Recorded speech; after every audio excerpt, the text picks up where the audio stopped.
Hello again. So this is Richard Welker at richardwelkerart.com. I'm scooting down here a bit so you can see my face in the camera. For this next segment, part 2, how to do a dot painting, I should have mentioned actually that it's going to be more like a mandala art painting. So after the gesso has dried, and it usually dries fairly quickly, but for professional sake, I would let it dry for a day. But in this case, since we're just doing a practice video, this is completely dry right now to the touch. So the first thing I do when I get ready to do a mandala dot painting is to find the center of the paper. And the way you do that is by taking a straight edge that goes from one corner to the other, and I don't have a straight edge that's as long as this corner, you put a straight edge from here to here, and I can line it up just like this using two shorter rules so that the corners are completely diagonal with one another on the straight edge. And I've already made a mark down here with a simple pencil. Boom, right there. And that's the center of the paper, and that's from which your design may start if you're doing a mandala dot painting.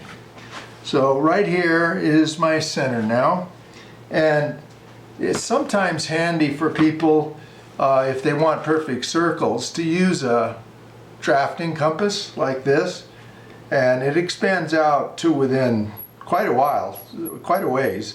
And then if you need to really get big, of course you can get ones that have extensions that bayonet up into here, and you can do pretty large circles that way. But for our purposes, we don't really need any of that. If you want a perfect circle, you can take a cap like this, which has a little dot already in it, and put it down right in the center like that.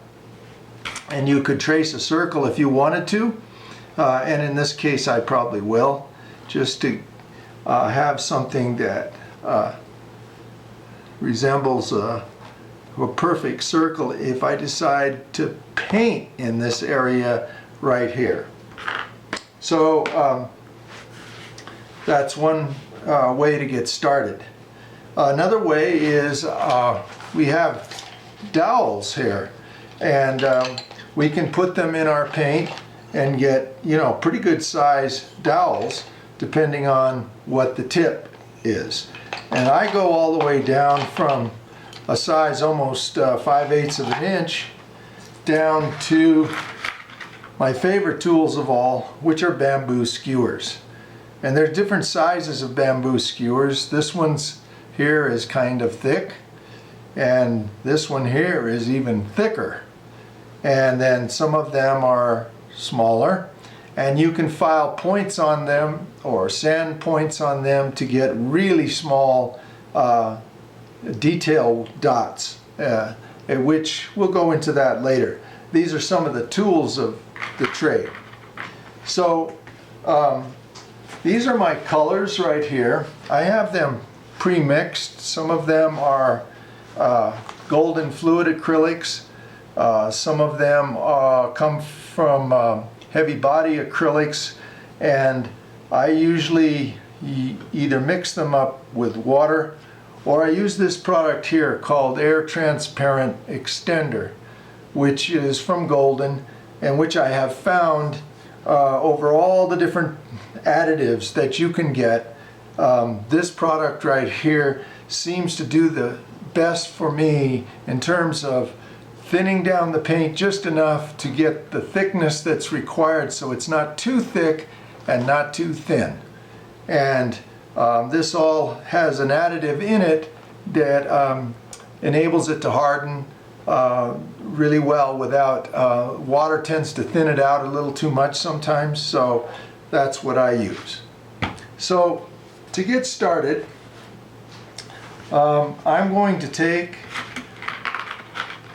one of these sticks like this, and let's see, what will we do? maybe we could start with a yellow like this.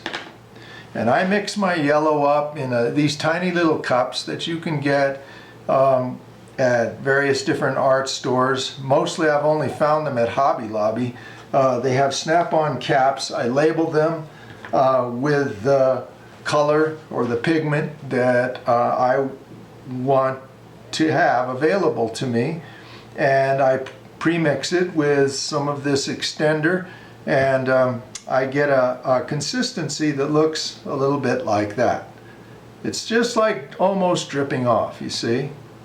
So we take this, and you can take and dip it into the receptacle there, and then just touch it to the side like that, and then you can start by working your way around the circle like this. And as you do so, you try to get pretty close and pretty uniform, but not so tight that it bleeds one onto another. And I find that I can often get about maybe 3 dots out of each stick refill. So here we go. We're making a yellow design out of dots going around the circle. And you can see that sometimes the dot spreads out a little bit more than you had anticipated, and sometimes it's just exactly perfect, just like those. Okay, so there's my first yellow row of dots. Now what do I want to do? Do I want to choose a color that is lighter or darker, or how do I go about that? I found that the best way to go about that is simply to use your intuition and to say, well, I feel like the next color that wants to come along is maybe an orange. Well, we have an orange. I have a pyrrole orange and cadmium yellow that I mixed up, and there it is. And I can just put my thing in there like that, my stick like that, and boom, around and around we go. And I find that if you can alternate the dots from the last row so that the dot you're putting down goes in between the previous two, then it gives a really incredibly ordered effect and looks quite brilliant when you're done. So that's what I'm trying to do right now. Now the problem is as you go around like this, and you're getting a bigger and bigger circle each time you do it, then the distance between the dots gets bigger and bigger. So sometimes you have to, in that case, either double up on the dots so that they fit, and I will show you, or you can go to a completely smaller dot and do a random effect, or you can go to a bigger stick, and then you get a sort of telescoping effect. So there you go. There's our second row of dots.